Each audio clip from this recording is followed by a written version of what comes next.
So as we do ninth lord in different houses, also please use the dispositors as we do every time. So find out where the lord, where the ninth lord is sitting. Find out the lord of that house. Also use that lord from different houses from the lagna. Okay. So before we delve into the ninth lord in different houses, let's look at what the ninth lord has to offer in general. Okay. So see, the ninth lord is the most important planet of the chart in one way because that offers the luck that deals with the bhagya, right? So bhagya is something which you will bring from the previous life or the accumulated karma that translates into bhagya, and it can manifest as a good bhagya or a durbhagya, right? Saubhagya and Daurbhagya will come from the fifth house, and the fifth from the fifth house is also the ninth house. So both will talk about how lucky you are, and when there is a problem in life that comes to your rescue to protect you is the ninth house. So ninth house is the rescuer or the protector in a larger sense. Okay. So if you get timely help in your life, you must have definitely faced problems in life. When there is a timely help in offer, there is not much of devastation, but a quick relief is possible. So, I mean, if you believe that every human life has issues, ninth lord is something that is trying to protect you from the damage due to the issues, right? So, ninth lord by and large will deal with the future, right? And ninth lord usually is called as the adrishtam in the general sense, wherein drishta means something that is visible. Okay. Adrishta means something that is not visible or something that cannot be comprehended. Okay. What is visible is in the third house because what is visible for you is your third house, your hands and your legs that make you work to earn your livelihood or live better or raise your living standards. All these are coming from your third house, right? Because you're using logic. Logic also comes from the third house, whereas ninth house is something above everything that is trying to give you some luck, and it is trying to place you either in a good family when you're born. If your family is raised, it means that your father has enough money that comes from the ninth house, and you are born in a wealthy family or a middle class family or a poor family, that depends on how your father did, correct? So it is all about your ninth house. Then is the righteousness or the follow of the dharma, right? A lot of people confuse between dharma and the religion.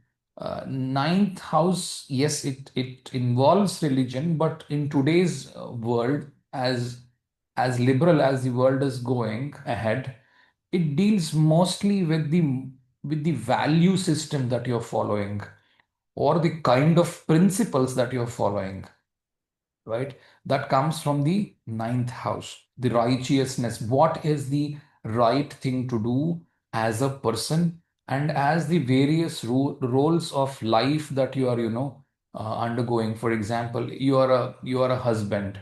So what is your duty as a husband? Okay, what you are a son of a mother and a father. What is your duty as a son? Right? You are the father of a couple of kids. What is your duty as a father?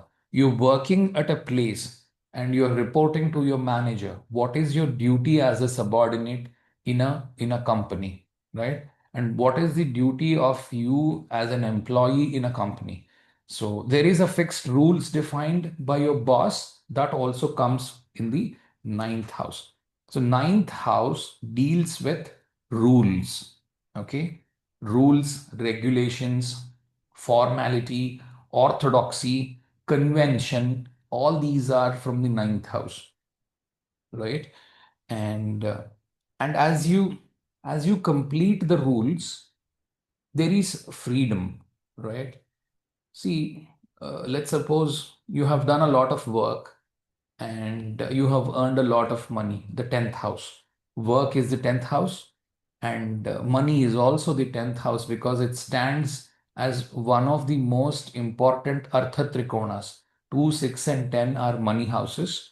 Okay. Besides the 1, 5, 9, which are coming by luck. Right. First is the birth that comes by luck. Fifth is the Purva Punya that comes because of your children. Ninth is your father. All these are coming by luck. Okay. So if you're a wealthy person because of luck, that's the 159. If you're a wealthy person because of your hard work, it is a 2610, right? If you're a wealthy person because of your intelligence, it is a 3711, right? The more creative you are, the more the 3711 are, right? 4, 8, and 12 can also make money, but the money is very different, right? The way in which you're earning money is very different. So ideally, 2, 6, 10 are the money making houses. So the person is earning a lot of money in the 10th house and he is keeping that money as a backup, right? Today, you get to hear a lot of people get to hear this word called as FIRE, okay? Financial independence and retire early, right? This is the word. So if such thing is to be understood clearly or to be practiced, you need a ninth house that can make you get you off from the 10th house. Because see, ninth house is the loss of the 10th house.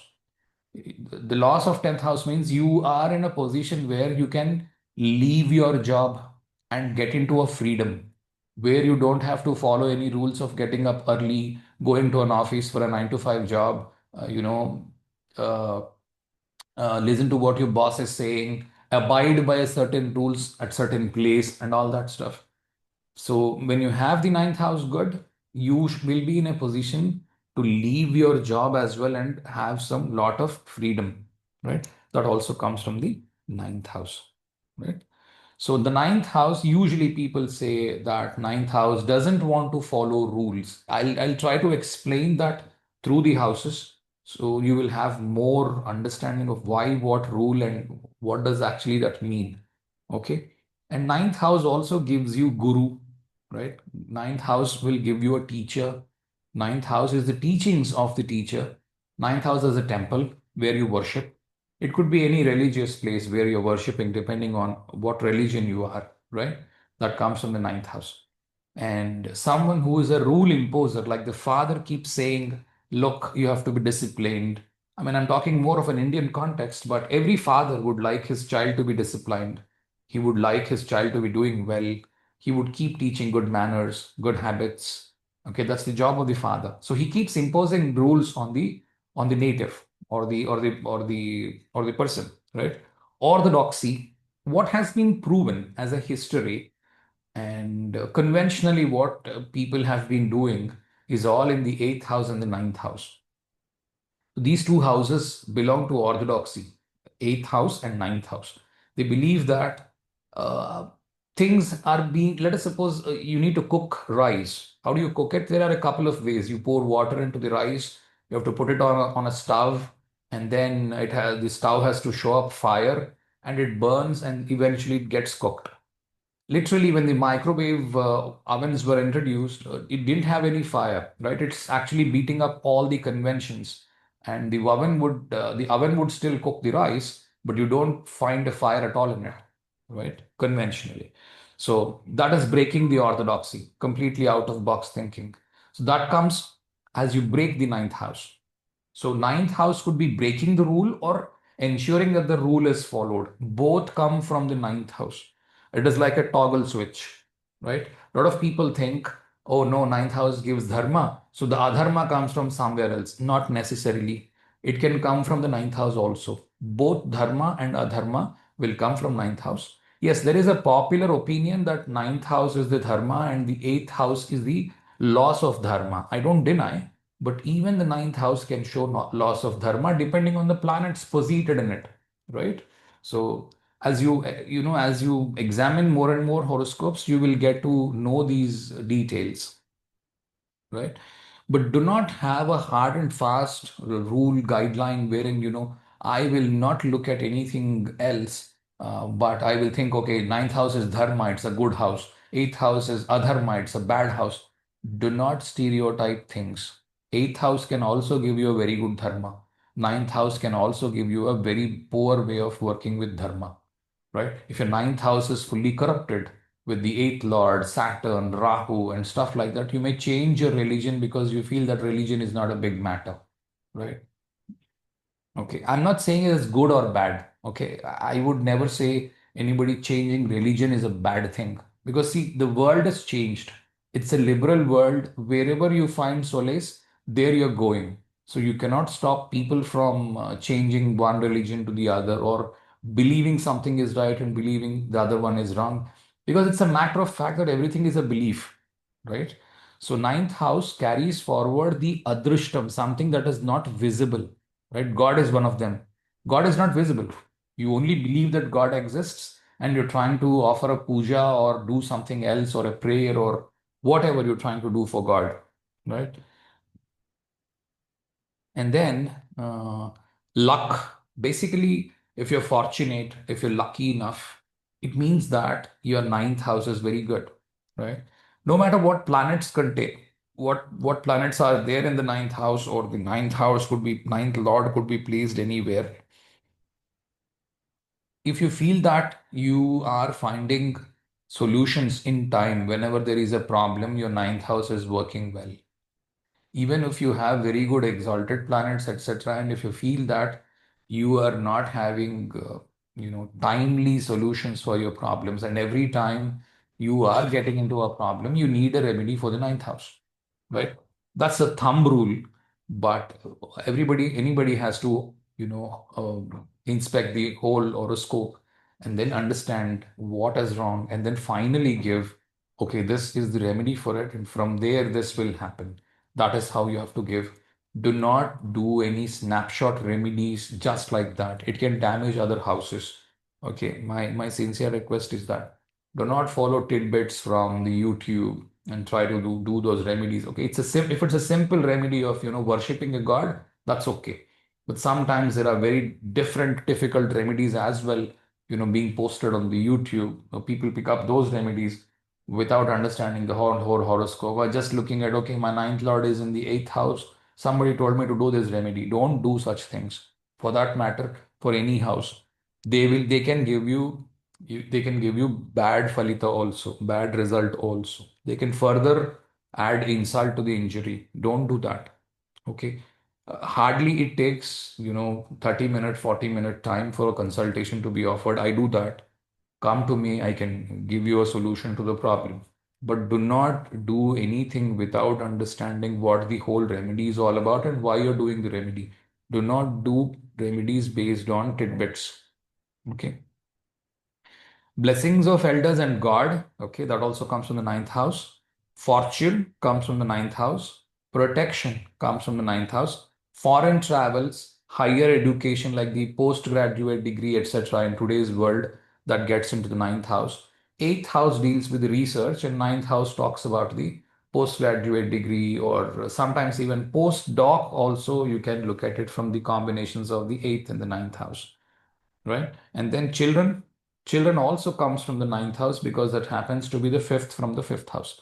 So these are mostly the significations of the ninth lord, and it can affect any of these things or even further more about the person. Okay, only these are a few of the significations that I remember as I was typing. There can be more, there will be definitely more. Okay, see, if you conceptualize, if you understand the concept, it is very good. Okay, try to understand the concept so that you are not having hard and fast rules in your mind. Do not have stereotyping in your mind. Okay, but the general slokas are written in such a way that there is a stereotyping done for the Lord's placements. That's why people get a lot carried away with the placements of the Lords, wherein, for example, the ninth Lord is a good, house Lord. And usually it is expected that ninth Lord placed in Kendras and Konas, the 1, 4, 7, 10, and 5 and 9, these houses are going to give good luck.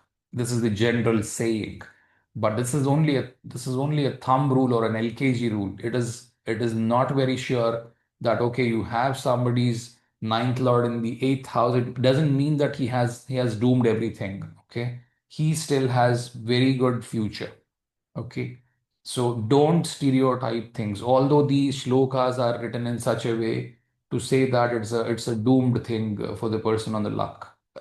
If you observe a lot of people, good people, great people, so many people will have ninth lord in the eighth house. For example, N.T. Ramarao, the former prime minister, the former chief minister of Andhra Pradesh, Amitabh Bachchan. These are the people who has the ninth lord in the eighth house. Look the kind of fame and everything that they have got and the kind of life they have observed. Okay, so there is no stereotyping, please. That is what I will emphasize on every time. Now let's look at ninth lord in the first house. Okay. Um, भाग्येशे लग्नगे जातो भाग्यवान भूपवंदितः सुशीलश्च सुरूपो विद्यावान जनपूजितः. As I said, when the ninth lord, the Kona lord, is placed in a Kendra, the first house, or one first house is even a Kona, but it's an important Kendra and a Kona. Okay. So when the ninth lord gets placed in the first house, usually it is said that it is a very good placement. Yes, I don't deny, but there can be some negative effects as well. Let's look at what the positive effects are first. Janapujitaha, someone who is, respected by the common people, right? Vidyavan, why he is respected? Because he has the Vidya, right? Vidya means the education. Surupo, someone who looks good. Okay. Susilasya, someone who has a very good character. Bhupa Vanditah. Bhupa means the king. Vandita means someone who is respected or worshipped. So the kings also respect these people. Bhagyavan, someone who has a very good future. Right? This is what happens when you have the ninth lord in the first house. This is what Parashara Maharshi mentions. Okay. However, uh, see, ninth lord is a kind of a lord which works in conjunctions, which works with the drishtis or the aspects, right? So you have to see if the ninth lord is alone, ninth lord is conjoined with anybody else, or what is the overall scenario of the ninth lord, okay? And what planets are in Kendras to the ninth lord. All of these will influence the ninth house. The more the planets are in the Kendras to the ninth lord, they help the ninth lord actually gain more strength, right? Or the ninth house gain more strength so that the fortune is protected. So just by stereotyping and saying, okay, ninth lord is in the eighth house, you don't check anything else and just merely base your prediction on that, you are bound to fail. Okay, your prediction will go down the drain.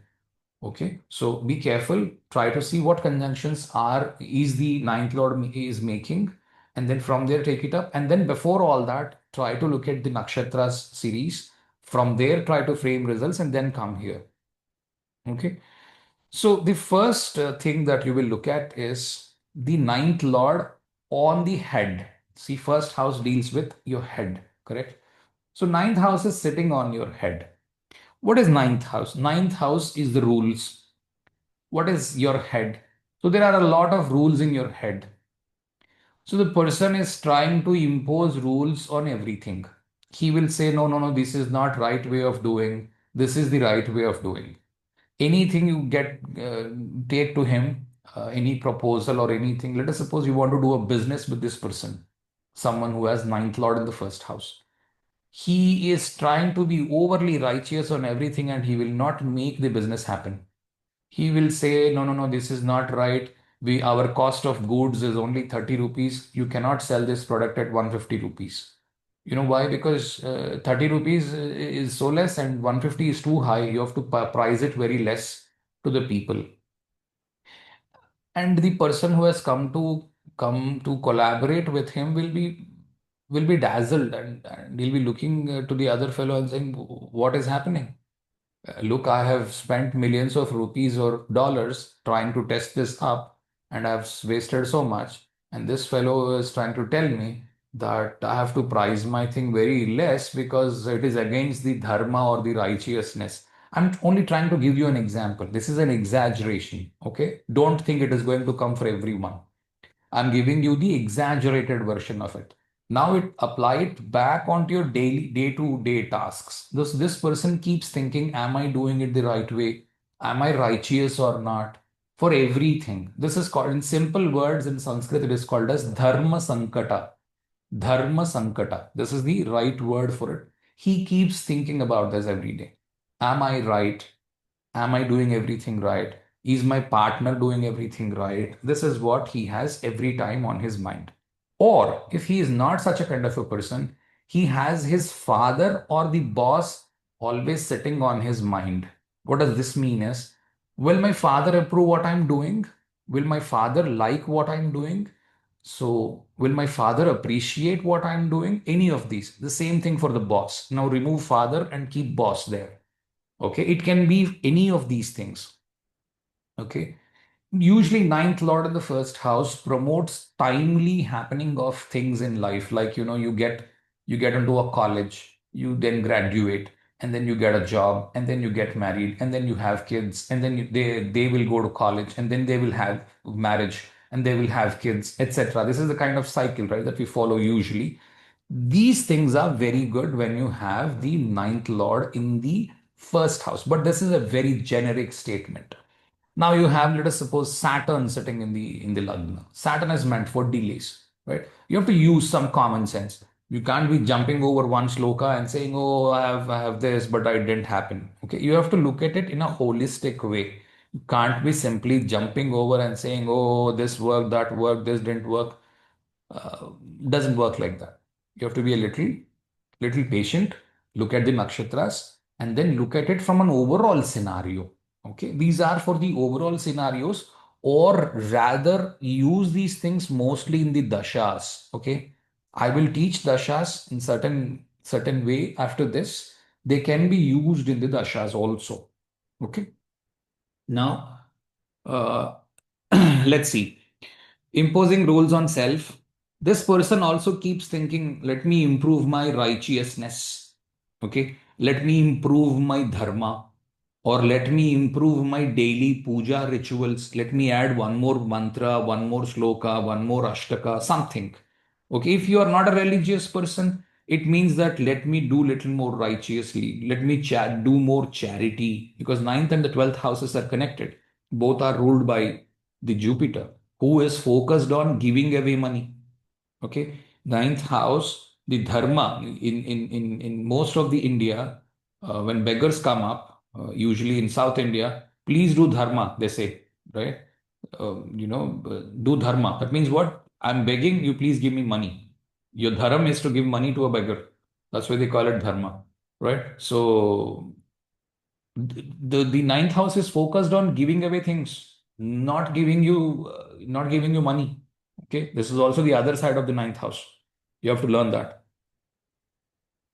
Okay, turns into non-materialistic person as he ages. This again depends on the planet. If he's a Jupiter, if he's a Saturn, yes, definitely you can turn non-materialistic. If it is a Mercury, right, you cannot turn easily non-materialistic, because Mercury in the first house keeps looking, what is in it for me? What is in it for me? How am I going to be benefited? Right, that's the usual Mercury in the first house.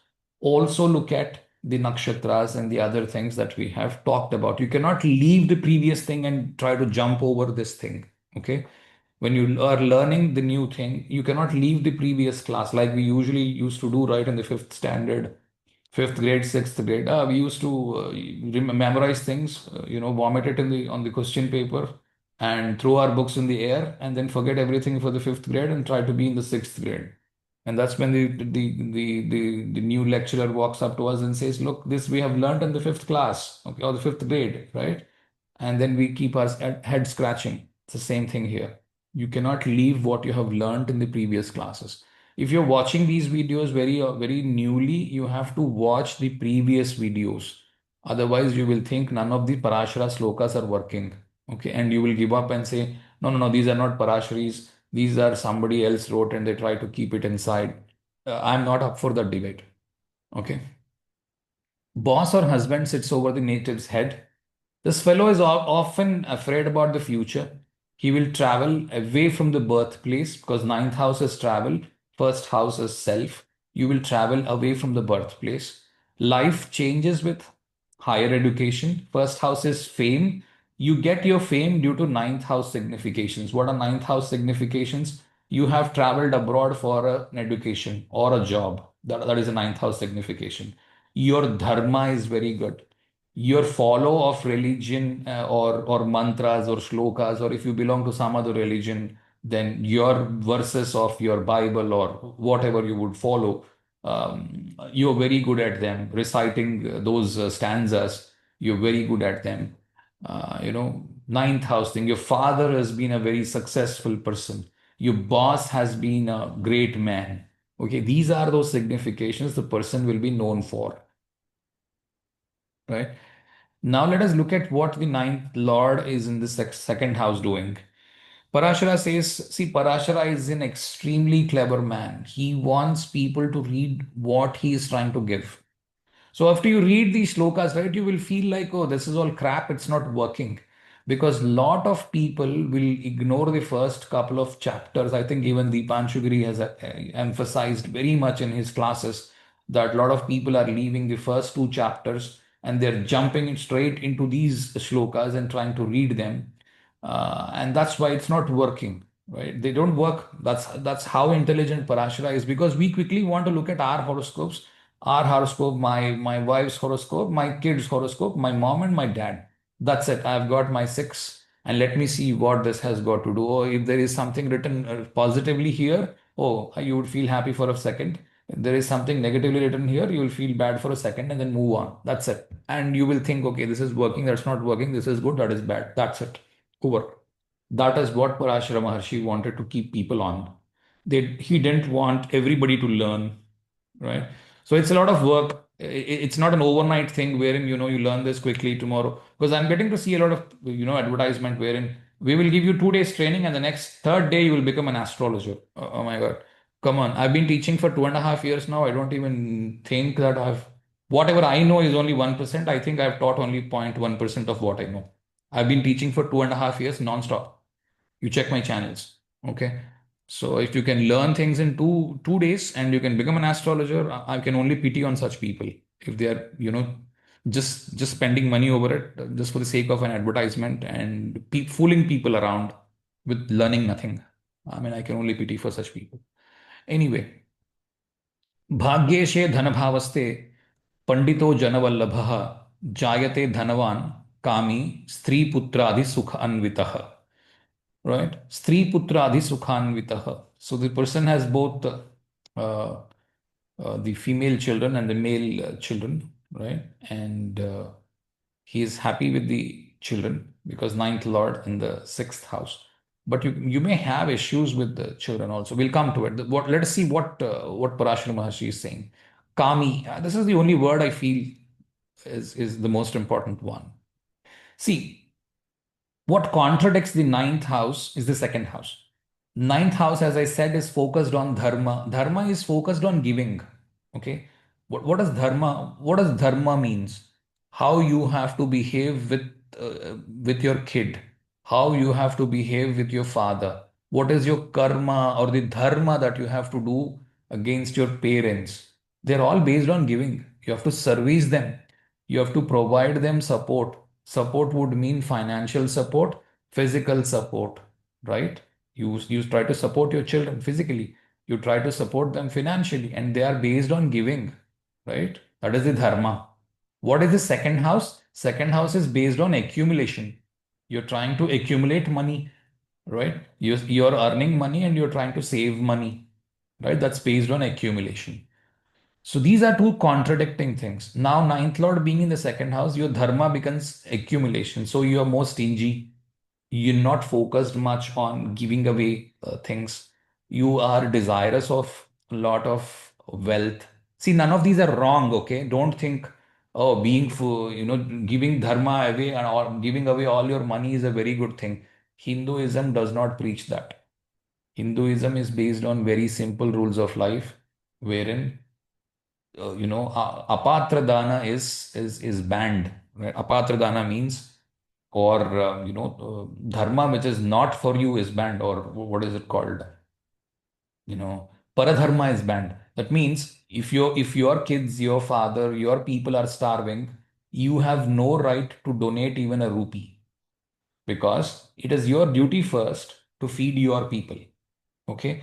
And never think something is a good result and something is a bad result by just a placement. Ninth Lord, second house, good placement. Ninth Lord, eighth house, bad placement. I don't buy these concepts because I think they don't work like that. Okay. So Dhanavan Kami. So the person is focused on accumulation of the wealth, right? If the need is, then you have to do it, right? Doing anything, overdoing anything is bad, right? Or he is more afraid of the fact that my kid shouldn't be facing any problem. Let me accumulate even more, and even more. Okay. That is the nature of the person. You're not going to change much about it. So it's neither a bad thing nor a good thing. Any result, all 12 houses. There is only a result. Janavallabha, someone who is the king of people. Okay, he rules all the people that he has. Right.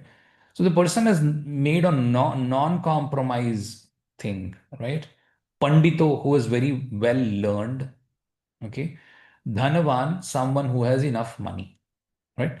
So let's look at what the ninth house, the second house combinations can make. The second house deals with speech, right? Speech, how you're talking. Eyes, the second house is the eyes. So someone who has a very good speech or very good eyes, because the ninth lord usually represents the Jupiter. Jupiter in the second house will give you good speech, good eyes, okay, very good way of talking to people. Saving too much money, right? Incomplete responsibility of the father, which you are trying to fulfill, right? Because second house is responsibility and father is the ninth house. So father's responsibility is not fulfilled.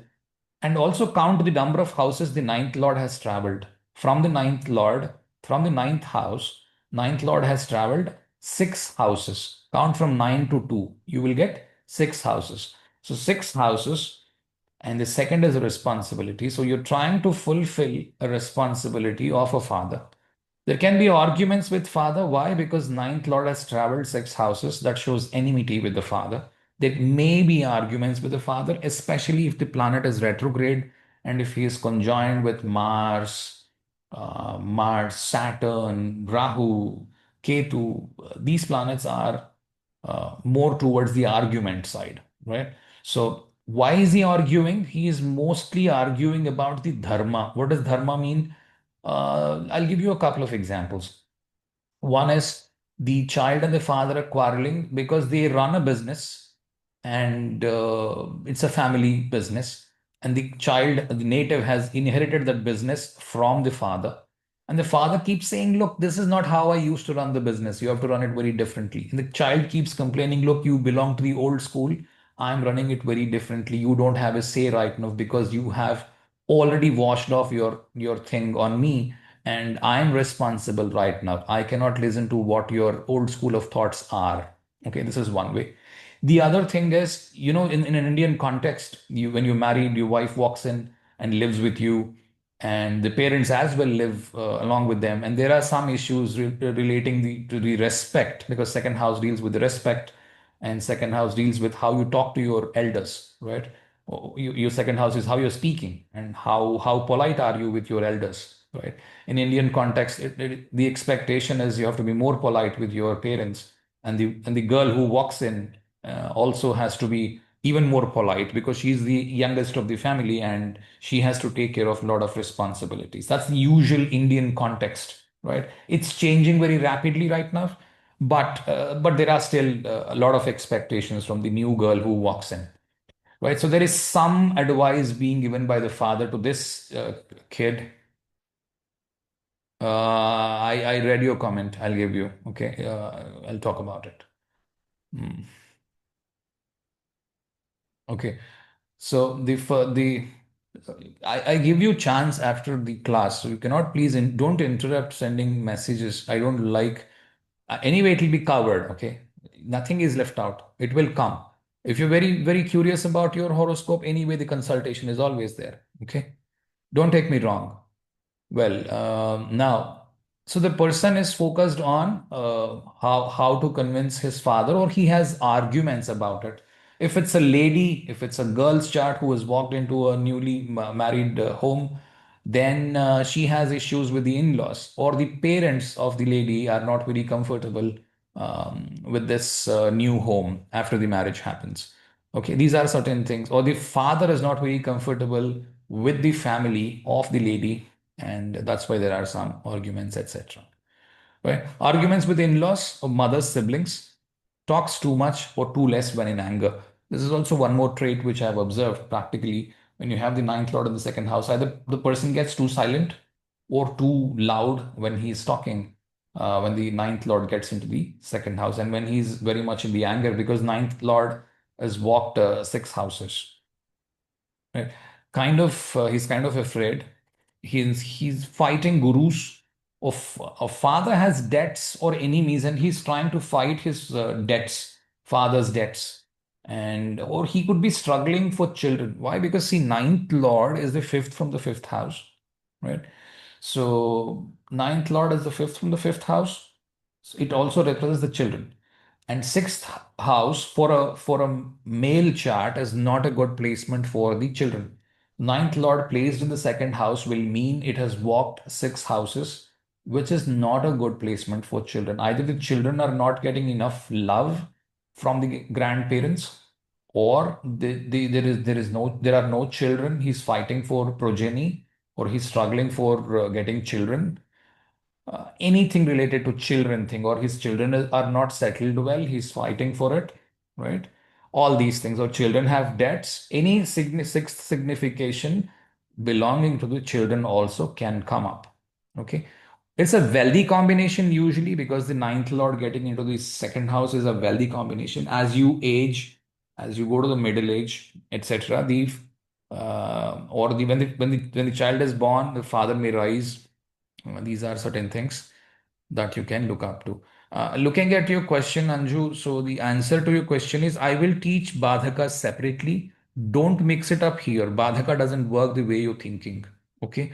You asked if what if it's a Badhaka? The ninth lord becomes a Badhaka and sits in some house.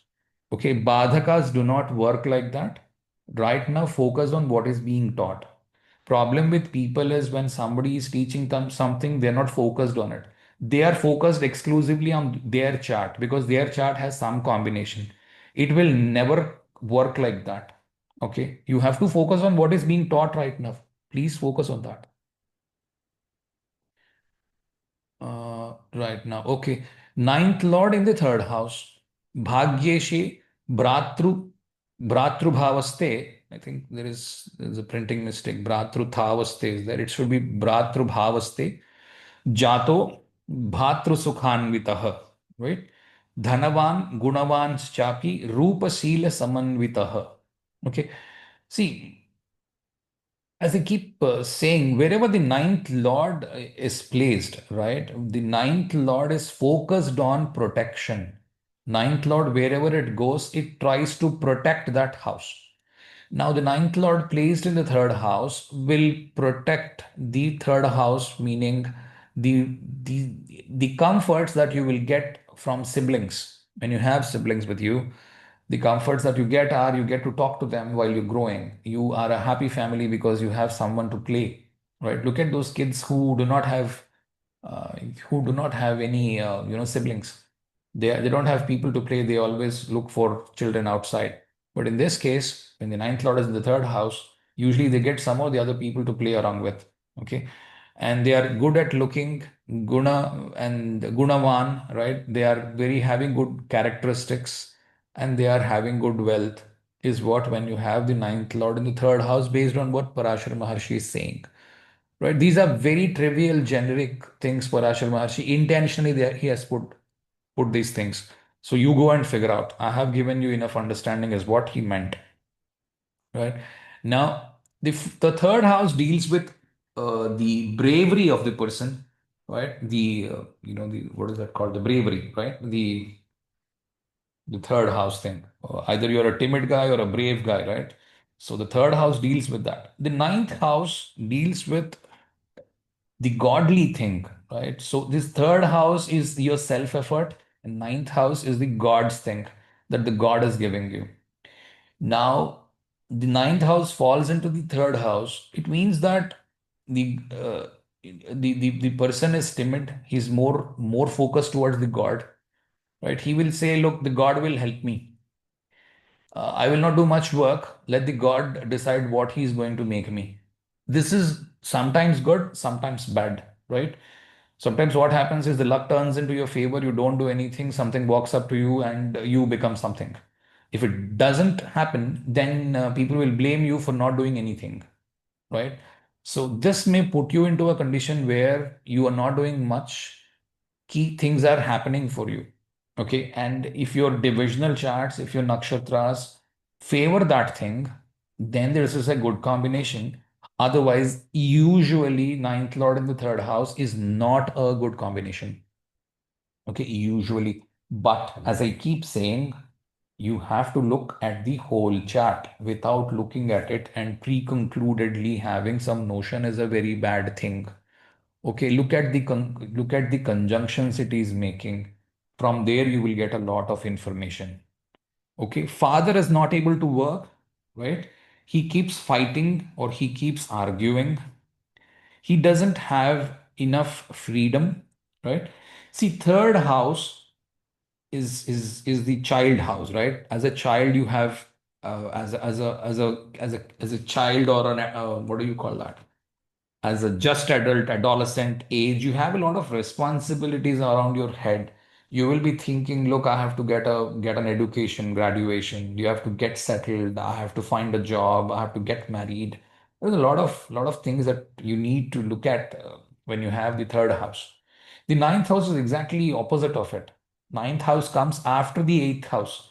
In the eighth house, you're dying. You don't even have the ninth house at all. Physically doesn't exist, right? It is only adrishta. That means something that is invisible. The ninth house is actually invisible. It doesn't exist at all. Really speaking, the ninth, 10th, 11th, and 12th houses do not exist.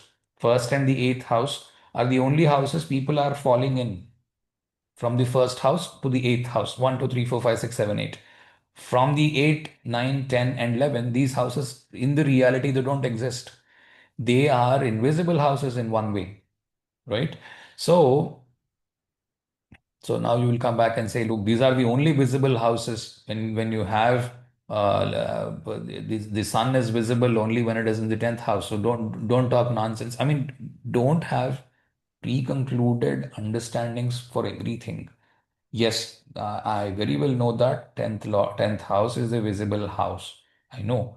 But if you see the reality, in the first house you're born and in the eighth house you're dying. So physically that house is not available for you. These are those houses to escape the 1 to 8. What is happening when you die? You are accumulating a karma. You're going up to the heaven and you receive a punishment or you will be in the heaven. Once that is over, you fall back on the earth. What will the ninth house do? Does the exactly opposite of it. Ninth house says you can do a sadhana wherein you need not be born again, right? That is what is the ninth house all about. So I think we are going a little off track today somehow. But look, ninth house is a very, very tricky, difficult house. It's too difficult for it to keep it inside the arena of those that houses only. Okay, so you have to be a little flexible from now on here. Nothing of these may come up at all in life. Okay, these results may not completely work, but when you're looking at them from the dasha's point of view, they may still work. Okay, so learn these right now. I'll give you the logic analogy how to apply. Unless I complete this 12 houses, there is no way I can show you how you can apply them. Right. That's why I'm finishing them off first. Okay. Now the father is not able to work, or this person himself is not able to work or guide. Okay, or he see ninth lord is focused on giving advice. Ninth lord is focused on giving a protection. Ninth lord falling into the third house will mean nobody is ready to take up his advice. He instead receives a lot of advice and he has to follow all those rules. People are imposing a lot of rules on him and he has to abide by it. or the person has a lot of lethargy, or the person is overly working. People can think, oh, this man is not working enough, or this man is working too much. Both can be possible. He cannot impose any rules on anyone. He has to follow rules. A lot of people impose rules on him. Everyone rules over him. He is helped by siblings or needs freedom from them. He's being helped by siblings and he doesn't like very much about it. He keeps thinking, I have to get out of this situation where my siblings are helping me. Okay, all of these are possible. Now, the ninth lord getting into the fourth house, Bhagyeshe Turya Bhavaste, गृहयान सुखान्वितः सर्वसंपत्ति युक्तश्च मातृभक्तो भवेन्नरः. Right? So the person has a very good love for the mother. He has enough money. This is what Parashara is saying. Okay, we'll see. As I said, a lot of people are jumping the whole thread and they're just listening that part. I welcome it, but at least listen to the introduction, first two houses, then you will know how it is working. Okay, so what Parashara Maharshi is saying is Sarva Sampatti Yuktascha. He has enough money, wealth, etc. Gruha Yana Sukhanvitaha. So what is being protected here? The fourth house that deals with the mother, that deals with the the fourth house is the home, and yana means that your vehicles. It could be a car, it could be a bike, it could be an aeroplane, it could be a helicopter, or it could be a rocket as well, depending on the kind of position you are in. So he's trying to protect all of those things. But what practically can we can see from the ninth lord and the fourth house? Let us mix the significations of these two houses. See, fourth house is the Kendra, like the first house. Whenever there is the ninth lord sitting in the Kendras, it is Kendra sensitive. Okay, what does Kendra sensitive mean is Kendras are extremely important houses. I will give this analogy, etc., at the maybe after a couple of months. But you know that a lot of people have already done some courses, they have a fair understanding of what astrology is. So, with that understanding, I'm trying to say Kendras are sensitive houses, right? They need planets or they don't need planets at all. You don't need bad planets to be placed in Kendras. It is better to have a clean Kendra than to have a bad planet, even if it is exalted. Okay, so for let us suppose eighth Lord Saturn exalted, in a Kendra, it's a bad thing to have. It's not a good thing to have. Okay, so because the Kendras are very sensitive. Okay, again, it's a generic thing. Okay, you can't be jumping, oh, I have it, but I've become a CEO of a company. Yes, the CEO of the company has got nothing to do with your Kendra placement of the Saturn. Okay, you have to grow up now. You can't be doing immature conclusions. Okay, look at the whole horoscope. All right. Conjunctions are extremely important in Kendras. If there are Kendras, there will be Kendras, right? If there are planets in Kendras, you have to extremely see if there are bad planets in it, both by nature and by lordship. Both are going to harm the Kendras. It is better not to have bad planets in the Kendras. They will harm in a different way. Harm will not mean only finance. A lot of people are thinking anything harm, that means, oh, my finance is going to go down. It has got nothing to do with finance. Okay, because none of these combinations are for finance. Generally, a good combination when you have the ninth lord and the fourth house, because it's a Kona and fourth lord is a Kendra. Ninth lord protects generally that it conjuncts or aspects. Even the eighth, ninth lords are together in the fourth house. It may show that the inheritance is protected, right? Or it may show you have been given out into adoption. It can show both because ninth house, ninth lord is conjunct eighth lord. Fourth lord is also having that eighth lord. It means you have broken both the father and the mother. You've broken ties with them and you went into another house, right? So you were given into adoption, right? Or after marriage, you're not meeting any of these two people. There is a problem with the parents and you went out of the home and got married to someone else. It can show that also, or it can show a condition where your eighth house is being protected, your inheritance is being protected. Let us suppose there are other people who come into the court and say, look, this is my property, etc., etc. So your property is protected and you will get your inheritance after a later time. Okay, even that can be possible. But you have ninth, eighth, fourth combination. It may so happen that your property has gone into a case thing. Somebody, what do you call it? Somebody occupied your property and it went into a case, and it will still come back. Okay. But how would you get it? When will you really get it or not will depend on the Navamsha. You have to look at the result from the Navamsha. So that's a bigger topic. You have to wait and then understand how it works in the Navamsha.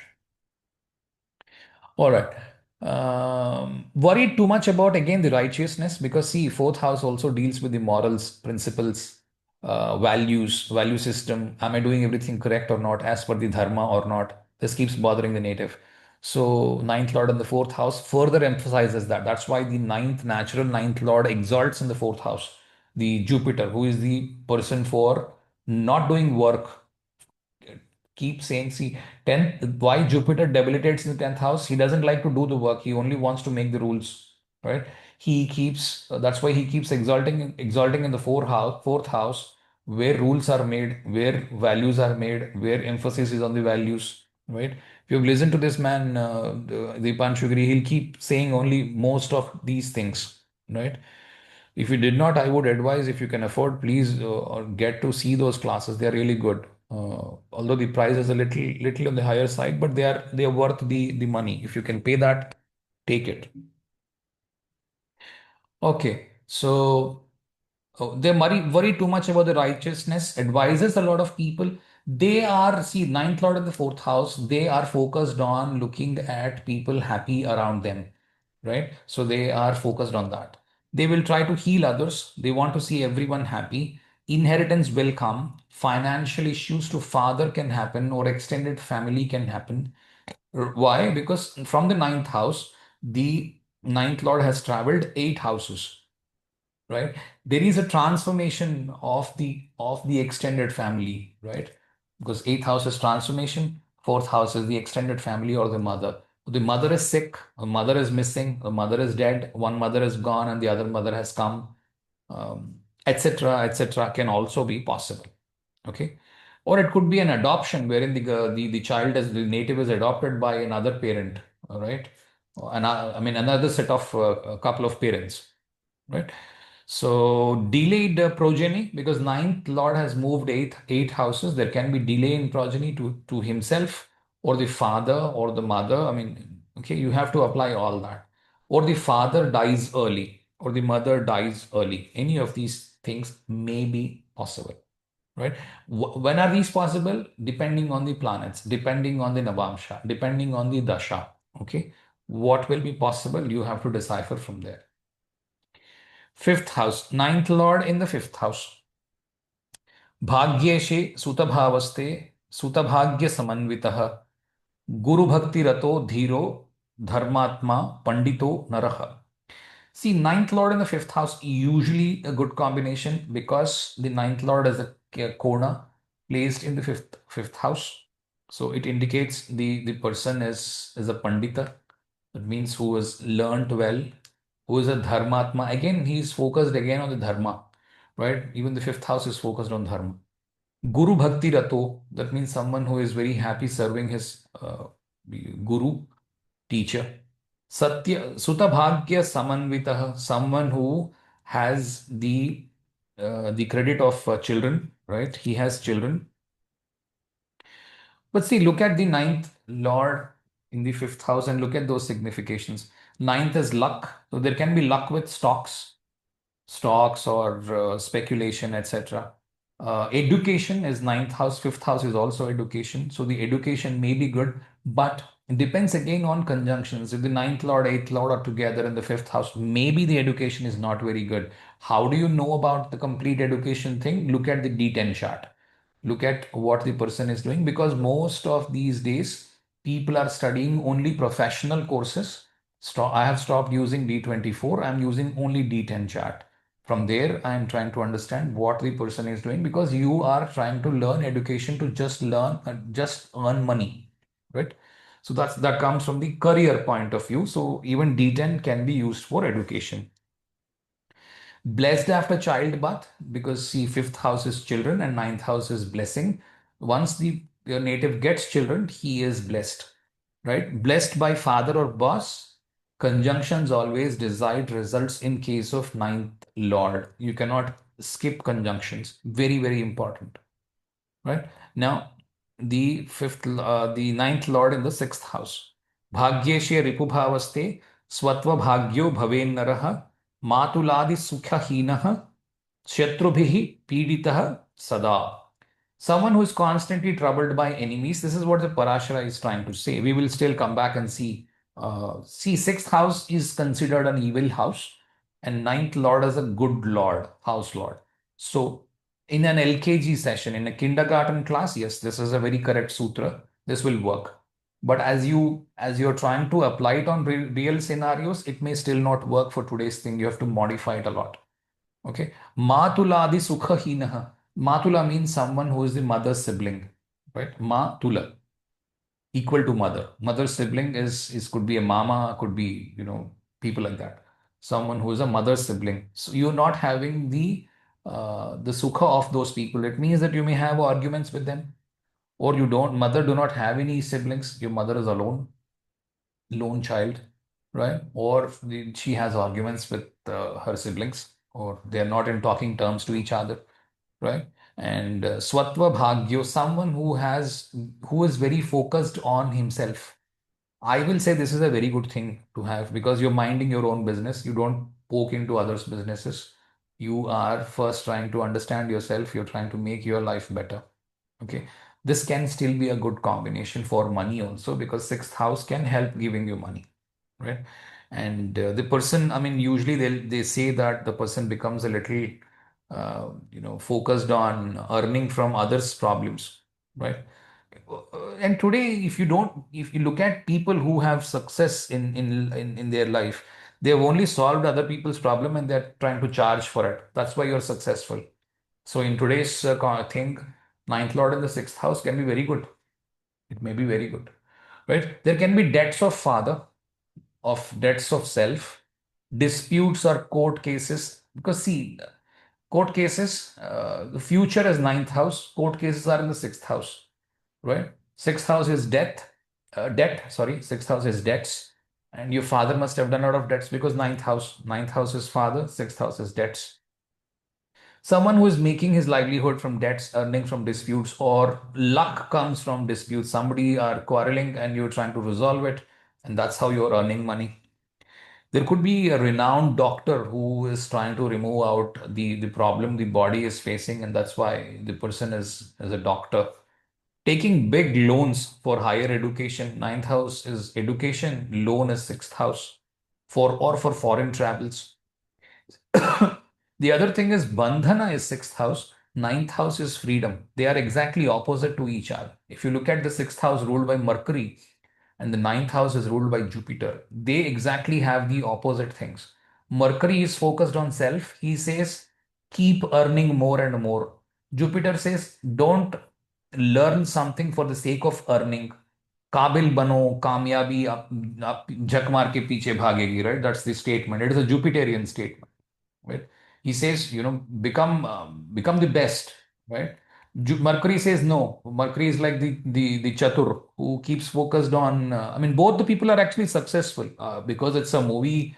They wanted to show the hero to be more successful, but actually speaking, the chatur is more successful. He would show all his car, his wife, his what is that, his car, and all that, right? So actually, this man is more successful, right? If you look at it from the real angle, not from the cinematic thing, what the people want to show you, right? Taking big loans for higher education because, okay, Bandhan and freedom. So Mercury is focused on himself. Jupiter is focused on how to liberate yourself from this shackles of the birth and the rebirth. That is what Jupiter is focused on. That's why he's ruling the ninth and the 12th house. Actually, death happens in the eighth house, moksha happens in the 12th house. So, if you do not want to die, the only way is moksha. That is what the saints or the big people are trying to do. I mean, not big people would mean money people, people who are focused on the other side of the world, where Swami Vivekananda or such kind of people who are saintly people are focused on liberating themselves from the clutches of the birth and the death and the rebirth. So you will not have a birth again. That is what Jupiter is focused on, and that is not known. Where do we go? How does the soul travel? We don't know any of those things. And they are in the ninth, 10th, 11th, and 12th houses, right? That's what I meant when I talked about the invisibility of it. Okay. So, issues to mother or office when the siblings are getting married.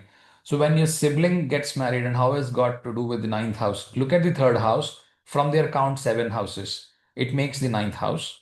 So, there is an issue to the mother when the sibling is getting married, or there are karma connections to siblings' marriage, right? So, karma is sixth house is a bandhana. Your sister's marriage becomes a bandhana for you. So you could be contributing money to it, or you may have to help your sister all along or your sibling all along. Okay, sister could be a sibling. That's what I meant to see. Okay, then is the seventh house. So let's see what the seventh house is saying. Bhagyeshe dara bhavaste dara yogat sukhodayah. Then is gunavan kirtimans chapi jayate dvijasattamah. See, whenever you have ninth lord in a certain house that represents people, right? uh, Ninth Lord is focused on righteousness. So whenever Ninth Lord gets placed somewhere, he will focus on the righteousness of that person. So your Ninth Lord in the seventh house usually is a very good combination, right? Now, I'll give you an example. Dhanur Lagna, the Sagittarius Lagna, Ninth Lord is the Sun. Ninth Lord is with the Mercury in the seventh house. Okay. First thing is you have to look at the nakshatras. The nakshatras is one is Ardra, right? So now you will say, oh, the seventh lord is in own house. Wow, the sun is the ninth lord. You've got your this thing also placed there. Yes, the Venus is also in the seventh house. Yes, which is a problematic thing. I agree. But from the general standpoint, if the Venus, the sixth lord, is in the seventh house, that doesn't guarantee a divorce. It could be a working wife as well. Okay, someone who is trying to solve the problems of the people, right? Sixth lord in the seventh house. So it could be any of these. But see, the ninth lord in the seventh house will make the person impose rules on the spouse, or the spouse is actually imposing rules on this man. They don't have freedom against each other. They feel like, look, dam ghut raha hai mera. I mean, if I live with this lady, mera dam ghutta hai, right? A lot of people say that. You know why? Because they're trying to control the other fella, right? They're trying to say that, look, I have so many rules that you need to follow. So the ninth lord is actually imposing a lot of rules. When the ninth and the seventh lords are together, yes, it's a very good combination, which Parashara said, but it is very good for olden days. In today's liberal world, where people say that the man and the woman are equally placed or equally poised on the plate, then what happens is if you're trying to impose rules on your wife because it's a patriarchal thing, etc. There's a lot of feminism and a lot of feminists are up there, right? Who are trying to oppose, look, we will not follow rules, we will not do anything to you, and all that stuff, right? Today it is ringing too much. So this is all about that. What looked a very good combination about 5,000 years ago may not be very good because the person is trying to impose rules. You just go back 30 years, people used to be like women used to be not working, so they were imposed rules. They were said you have to behave in such a way, they used to accept. But today it may be a bad combination, but yes, by and large, default thing is it's a very good combination. This is going to give you riches after the marriage. Seventh lord in the ninth house or ninth lord in the seventh house will give you riches after marriage, which is a default combination, right? However, you cannot stop yourself there. You have to look forward and you have to look. I mean, I always keep emphasizing whatever looks, good to you, also have the bad signification understood of it. Every good combination has a bad signification also. You need to know that. Okay. Every bad combination will have a good signification also. You need to know that both will results will come. Don't think, oh, ये अच्छा combination है. This planet here placed. This is good, and this is bad. This is very rudimentary. Don't judge horoscopes like that, especially when you're matching horoscopes. You don't judge like that. They don't work. Okay, good. Eighth lord, ninth lord in the eighth house. Okay. Now see, usually people think this is a bad combination, but you know what? If you have to revive after a loss or something, eighth lord in the ninth house is a possibility. Well, I mean, then people will say, see, because the ninth lord is in the eighth house, there is a dip in the life. Had that ninth lord did not go into the eighth house at all, the dip itself would not have come. I would partially agree to it, but if the ninth lord is in the eighth house, there is a recovery as well possible after a dip in life. This is one good thing that I can think of. Probably I did not say this in the Telugu class, at least I could remember it right now, which I'm saying.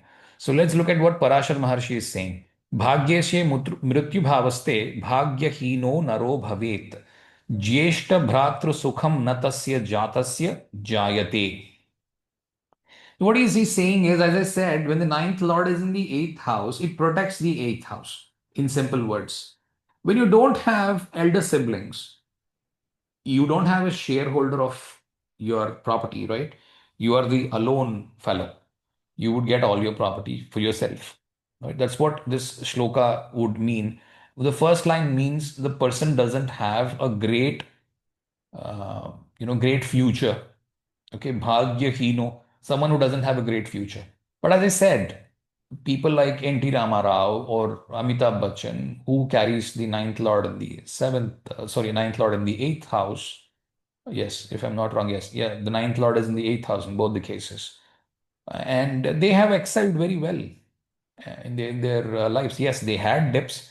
See, whenever you go to such levels of excellence, right, you will always have dips in life. Nobody is immune to dips, okay, and rises. When you rise to such a high level, yes, they will have dips and rises. But one thing is for sure that if you have the ninth lord in the eighth house, even if there is a dip, you will revive once again. So the ninth lord, depending on the combinations, conjunctions that it is sitting along with in the eighth house, you may lose inheritance or you may gain inheritance or it is protected, right? The spouse's family is protected. Good luck is late in life. Extreme intelligence of the person is there, and he's a research oriented mind. Why I'm talking about mind here? Because fifth from the fifth, it also talks about mind. 159 is the mind. The dharma of the person is the mind. What you have in your mind is ruled by 1, 5, and 9. So that gets into the eighth house. So the person may have a research oriented mind. Okay, may not be the job, but his mind is very research oriented, very out of box thinking. He want to revolutionize everything. Okay, he comes out with a very out of box idea, right? The chief minister, the erstwhile chief minister, the N.T. Ramarao came up with an idea to supply 2 rupees rice. Okay, that could be a copied idea, but he did a lot of revolutionary things in the 80s, which the then Congress did not like, right? So I mean, don't take me for any party or anything, okay? Because I'm a neutral person. I do not want to represent anyone out here. So I always say I will always appreciate people for all that good that they have done, and I would actually brush away all the bad that anybody has done. So it is common for everyone. All right. So research-oriented mind doesn't like the existing rules, and they want the rules to be transformed.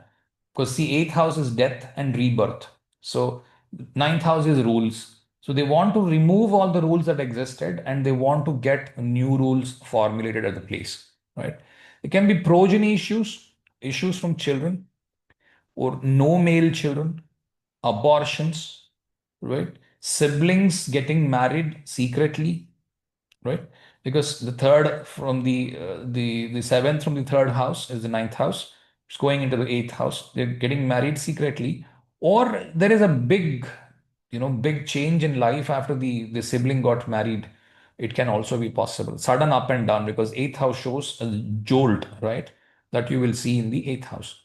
Opinion differences with the in-laws, or I mean, it could be such that the in-laws have a different dharma and you have a different dharma, or you have left your religion and you have changed your religion. Even that is possible with ninth lord in the eighth house.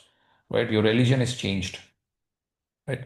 Or the eighth lord falling into the ninth house can also make that, especially when aspected by Rahu, Saturn, and all that. They will try to keep the person very, very practical and liberal. They'll say, what is there in religion? Religion में क्या रखा है? Change कर लो. Mercury, Saturn, Rahu can focus on that. They'll try and say, or even Mars as well.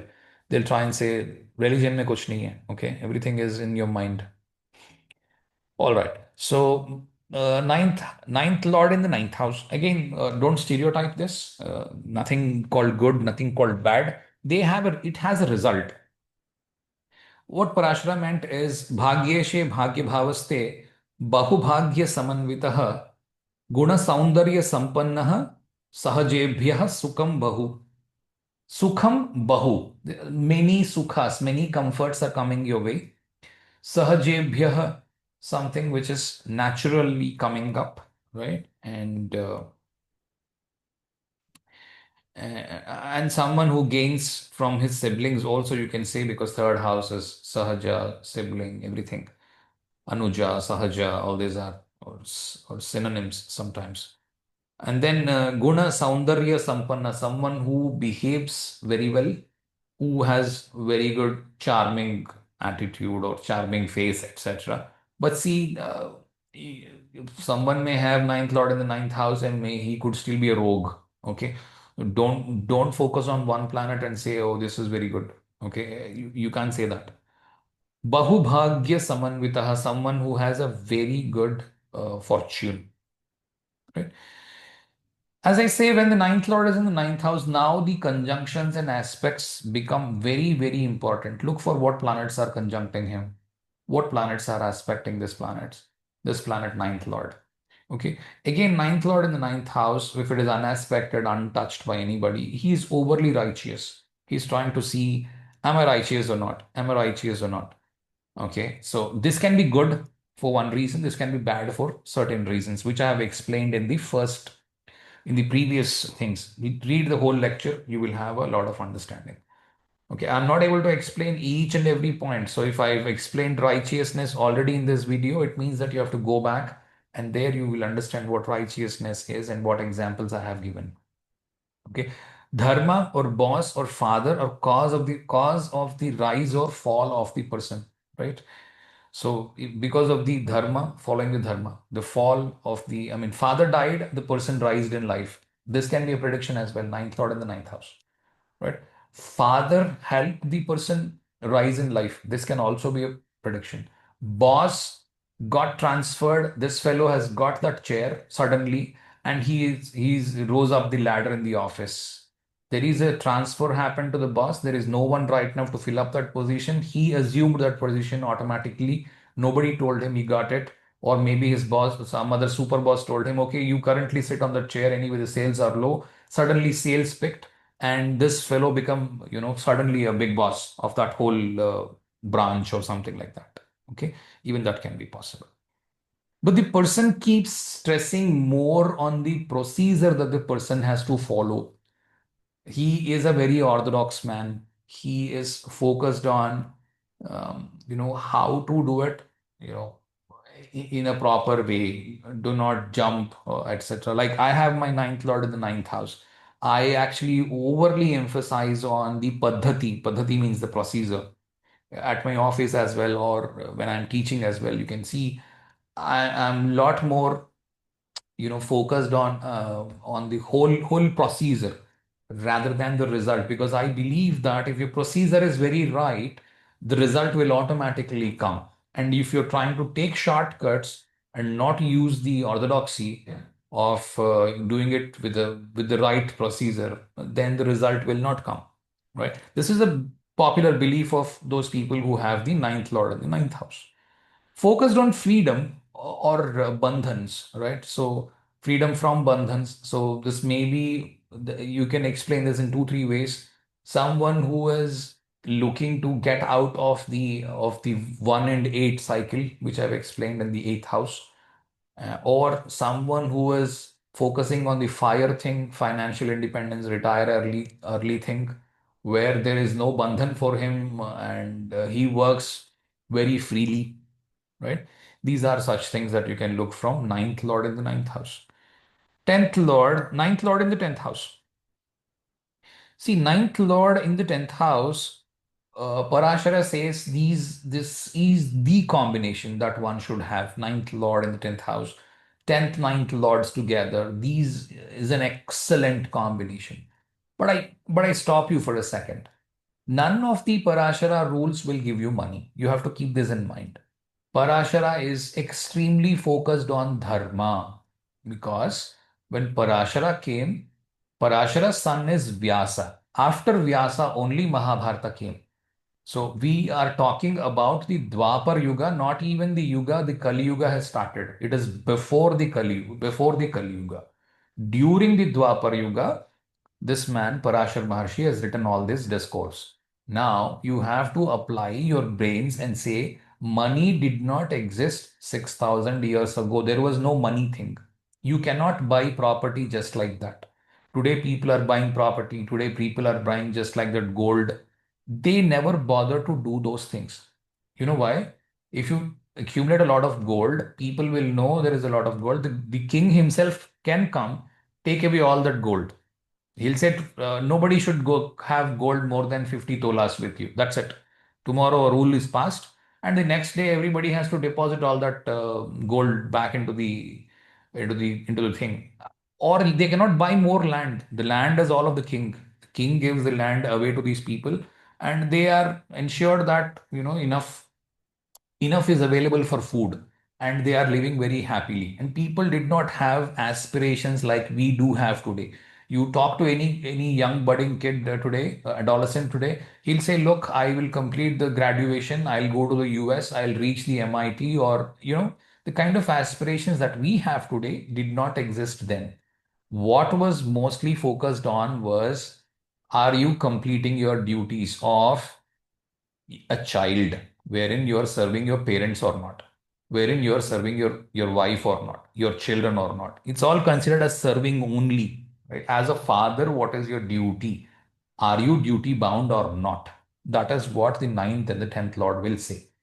Ninth lord is the dharma, that means what are the rules. 10th lord is the karma, that means what are you doing. Now put them together, the rule book and you are together at the same place. What does it mean? Your actions are as per the rule book, right? 10th Lord is action, ninth Lord is the rule book. So your action is exactly as per the rule book. There is nowhere it is mentioned that this will yield money. Okay.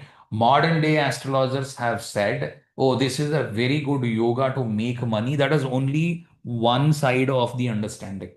See, money is always a byproduct of your action. If you're following dharma, there is a saying called dharmo rakshati rakshitaha. If you're following dharma, the dharma will ensure that you are making money. That's all.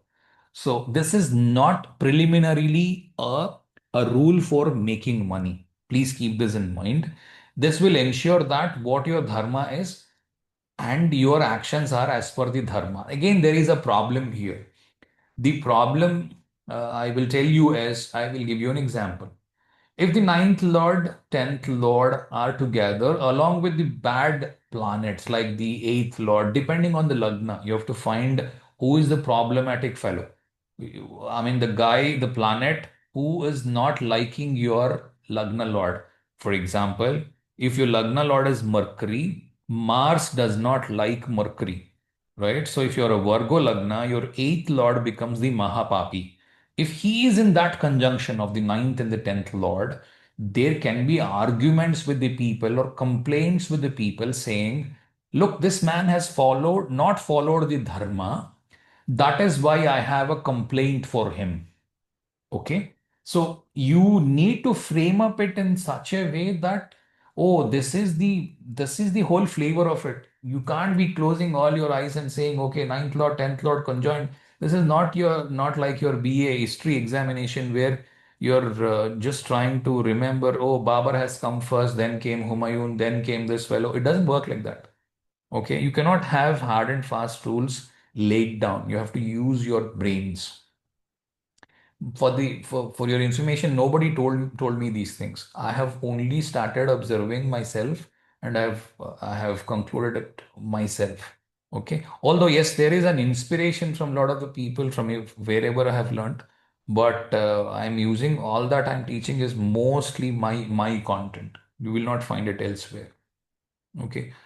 So भाग्येशे लाभभावस्ते धनलाभो दिने दिने भक्तो गुरुजनानां च गुणवान पुण्यवानापि. Right? See, ninth lord, 11th lord, second lord, these are considered as combinations to make money. You know why? Because ninth lord is the luck, second lord is accumulation, the 11th lord is the salary or the work that you're doing and the result of the work. So 10th lord and 11th lord, right? From the 10th lord, the 11th lord is the second one. So second house is the result of or the sustenance of your job will give you a salary, right? Second house deals with sustenance, and sustenance of your job will give you salary. So this is usually considered a good position, right? So when you have this position, it means that the native is gaining wealth and he is having a good character. This is what Parashara says. However, as I said just before in the 10th house thing, please listen to that also, wherein if the Mars for the Virgo Lagna conjoins here, then also there can be these sort of issues where the person is trying to earn a lot of money. If the eighth lord is conjoining, okay, ninth lord, 11th lord, eighth lord conjoining in the similar case which I just explained, it can mean that the person is earning a lot of bribes. He's earning a lot of money. Okay. If the focus for you is मेरे को कुछ भी होने दो, मेरे को पैसे चाहिए. If my focus is just money, no, I'm not bothered about where the money is coming from or how dharmic the money is, then yes, this is a very good combination having the eighth lord also there. But eighth lord can also cause disruptions, right? So you may lose your fame, etc. Because eighth lord is the destroyer of the fame. It is in the 11th house from the 10th house. So eighth lord usually destroys fame. Unless the fame is from the eighth house itself, that's a different case, right? It destroys fame usually, or it makes fame in somewhere else and it destroys the existing fame. Okay, that also is possible. That's why I'm saying unless you listen to these classes coolly and slowly and try to understand and conceptualize things instead of stereotyping, you will reach the goal. Otherwise, if you're very focused on what is about my horoscope, you will go nowhere. You will only end up looking at your own horoscope and you will make conclusions and you will still not be able to understand what is happening. Right? 11th Lord is helping people. You know why 11th Lord is helping people? 11th Lord or 11th house is about fulfillment of desires. When can you help people? Let us suppose you're starving. Can you help a person? You cannot. You know, people get lottery.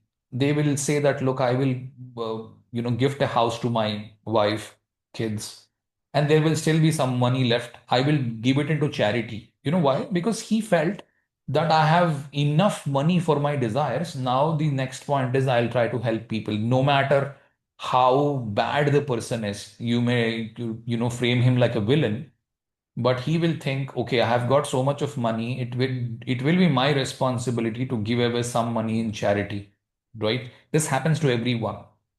Okay, so 11th house of helping will be activated only if your desires are fulfilled, right?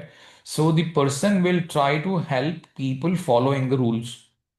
What does that mean by and large is, let us suppose there is a rule laid down by the government to do something, and somebody walks up to him, sir, if I do this, I will get this money. Government has launched a new scheme, right?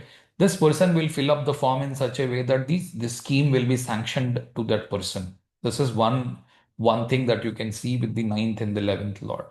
Okay, such things can happen in a company also. Such things can happen in other scenarios also. You have to apply those scenarios. The person is ready to follow rules and help people. This is what is by and large the statement is. It's a wealthy combination. You always have to look for conjunctions and aspects. When siblings are getting married, this person gets a job. or when he is getting married, the siblings are rising in the job. Okay, these are the other two results that you may expect from here. But generally, ninth lord, other than the 6, 8, and 12 houses, it is generally considered good. But again, as I said, these are all stereotyping of things. In practical applications, you will see both ways good and both ways bad. You may see that the ninth lord is in the ninth house and the person doesn't have any penny to eat. Okay, it can also happen. Okay, all right. Okay, ninth lord in the 12th house. See, ninth and 12th houses are obviously connected, but they are focused more on giving away, right? You have to understand that. They are ruled by Jupiter. Venus is exalted there, the seventh lord in the 12th house, right? What does it mean? Second lord in the 12th house. Venus is feeling very happy when people are being helped using his own money, right? So what does it mean? The lot of money is going into charity. The Venus and the Jupiter are extremely happy. One is ruling the 12th house, the one is exalting in the 12th house, right? So ninth and 12th houses are actually interconnected. Dharma is to help other people or give away a lot of money on charity. Okay, that is called as expense. Okay, now in modern day, people are thinking, oh, this is a loss thing. No, it is not. 12th house is not definitely a loss. 12th house is an expense, right? If you're making, let us suppose you are spending 20 lakhs a month. If you don't have money, can you spend? No, right? What does it mean? It means that you are at least earning 20 lakhs a month. That is when you can spend all your 20 lakhs in the month and then look for the next check in the next month. Okay, lakhs is an Indian thing. You can assume millions for 20 million a month. Let us suppose you're spending. You're getting 20 million. That is why you're able to spend. You cannot otherwise spend, right? So 12th house is an expense. It is not a bad house. Do not stereotype it into bad house. Yes, by stereotyping, this is a bad house. It's an evil house because it is giving you an expense, right? भाग्येशे व्ययभावस्ते भाग्यहानिकरो नृणाम शुभकार्ये व्ययो नित्यम निर्धनो अतिथि संगमात. Nirdhano Atidhi Sangamat. Someone who is spending all his money to entertain his guests. What does this mean is this man is donating a lot of money to provide food to his guests. Or a lot of people are visiting his place and a lot of people are eating. When is it possible? Only when only when you allow your guests to remain at your place, right? This can be a good combination also. It's a very spiritual combination also. Ninth Lord in the 12th house, the person is spiritually very elevated. Okay. Subhakarye Vyayo Nityam. Subhakarye Vyayo Nityam Matram means someone who is spending his money on good accounts. I will tell you what they are, okay, in a while. And Bhagya Khani Karo Nranam. That means someone who doesn't have money and there are debts to the person. Okay, there is an extreme poverty is also possible. Okay, ninth lord in the 12th house. See, ninth lord is the dharma, 12th lord is the spirituality and the moksha. Person has a very good understanding of how to attain liberty, how to attain moksha. Ninth lord is the principles, 12th lord is isolation, not interested in meeting many people. Ninth lord in the 12th house. He is focused on himself. He's focused on what his dharma is and what he would be doing. Does not necessarily mean that he is spiritual, but he's not interested in meeting many people. Also can be a possibility. 12th house is investments. So his future is secured because of investments. He has put all his money into investments and he is actually not having liquid money and he's struggling for the liquid money. Wealth at the last part of the life, he can get his wealth at the very fag end of life and it will be useful only for his kids. Okay, it is not useful for him. He has donations, he's making a lot of donations, or he is actually, getting a lot of losses of losses.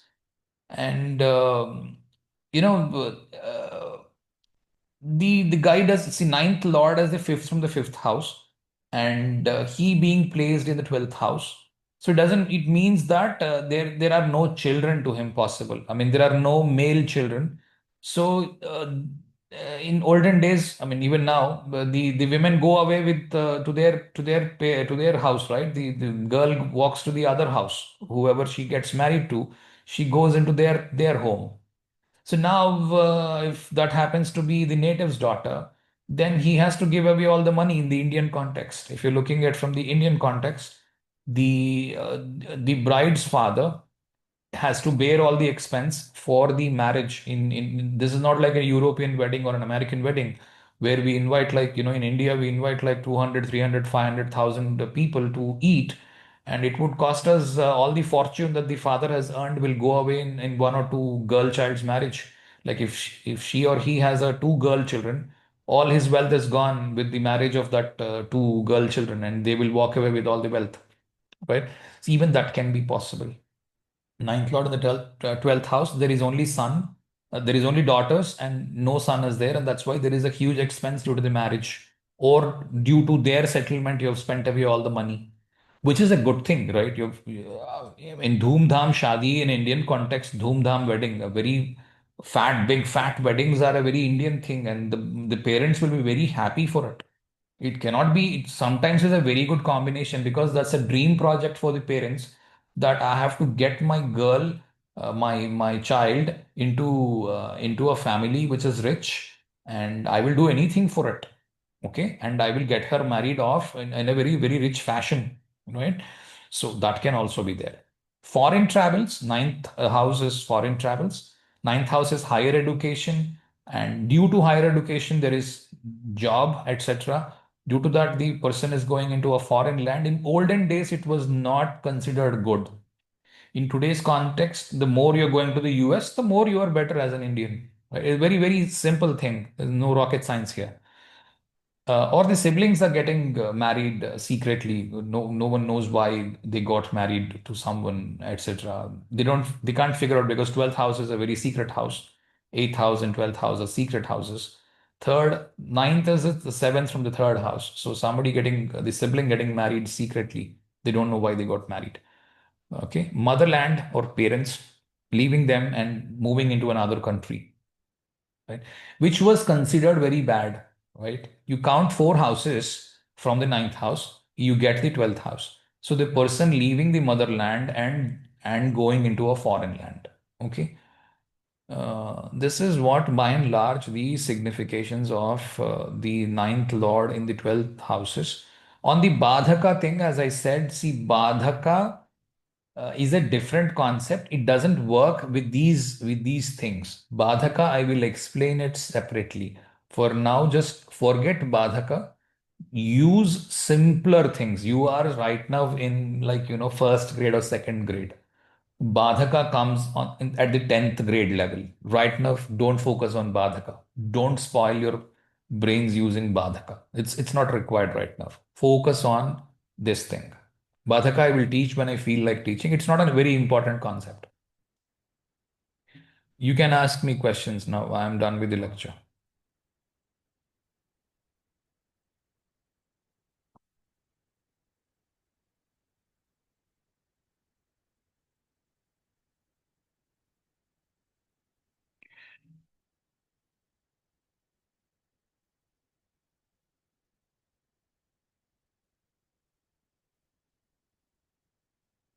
No one has questions?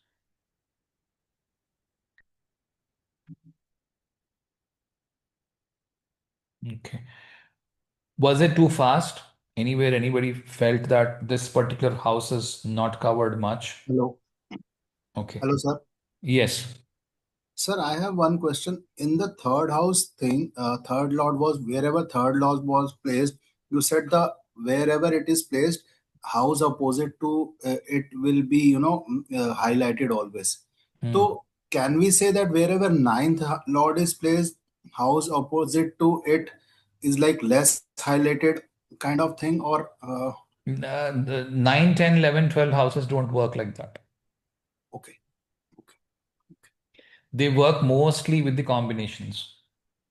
They are going to give you direct results. with the combinations that they are making. The yogas are very important for 9, 10, 11, 12 houses. Okay. Okay. Thank you. Yeah.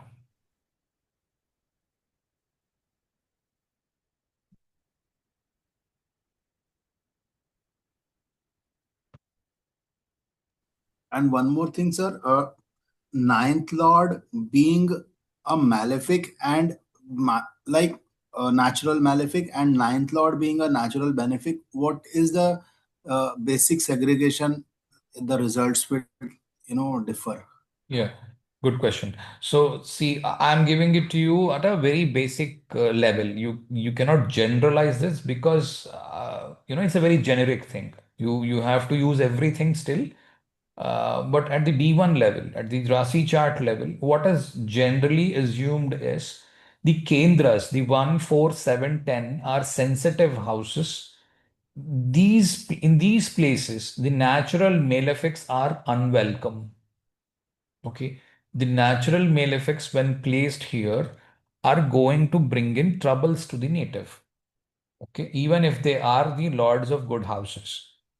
Okay, so as a malefic, if it's also a lord of a bad house, assuming Sun, the lord of the eighth house, placed in the fourth house, Capricorn Lagna. The lord of the eighth house is Sun. Sun is exalted in the fourth house. This may do a lot of harm than good. Okay. Depending on the whole chart. Okay. Now, depending on the whole chart and what combinations is it making. If the ninth lord is also there, because Sun is very close to the Mercury always. Ninth lord is also there. The fourth lord is also there, right? Now, ninth lord, fourth lord, eighth lord have gotten into the fourth house, right? Now you will say, oh, Mars is the fourth lord, super own house. Then you will clap once again saying, wow, so sun is exalted, eighth house lord.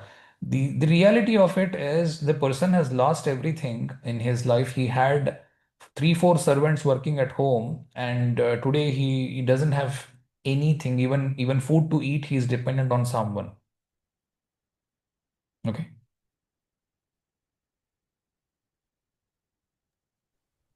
And sir, if it's a benefic, Hmm. so it will not kill directly. Like it will be a slow poison kind of thing.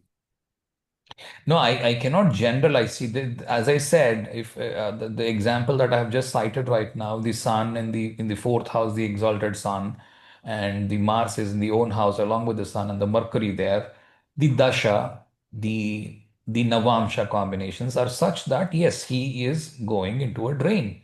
And more importantly than that, this man was an alcoholic, right? The first lord is in the third house with an exalted Venus. Okay. Hmm. So Venus exalted. In the third house, you have the Lagna Lord. The person did not work at all. His job is to work. The more he works, he's going to gain more. But the Venus has spoiled him. The 10th and the fifth Lord exalted in the third house. He preferred more comforts than working, and his life is all ruined. If you understand it like this, right, it is going to be hugely difficult for you to even understand why the fifth lord, 10th lord thing, if it gets into the third house, it is spoiled. It's too difficult to understand. You can't make out. That's why I've taught you nakshatras first. If you decipher it from the nakshatra level, you will know, okay, this is a Revati, this is Uttarabhadra. Okay, these are the combinations that are trying to give you these results. Okay, now if this is Revati, it means that the hard work has to be there. Uttarabhadra is there, hard work has to be there. Right? You know these things now. So you will apply those and then try to understand what is happening in his life. Right? Great. Okay. Okay, sir. Got it. Thank you. Yeah.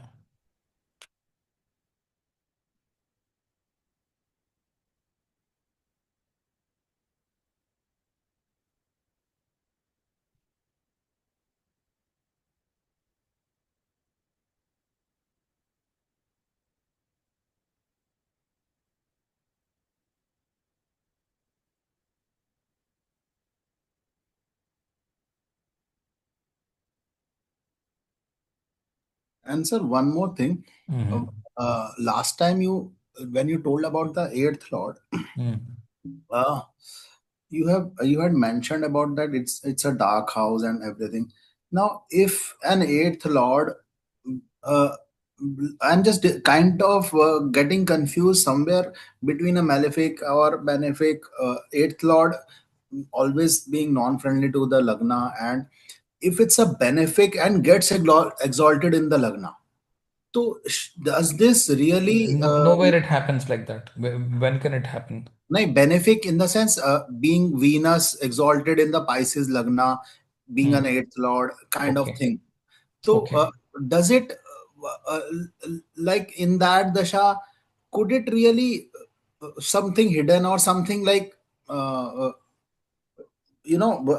unnatural kind of thing could happen, or very deeply that how that result is going to come, like keeping into mind the lecture which was told about that eighth house being in the first house, eighth lord being in the first house. Hmm.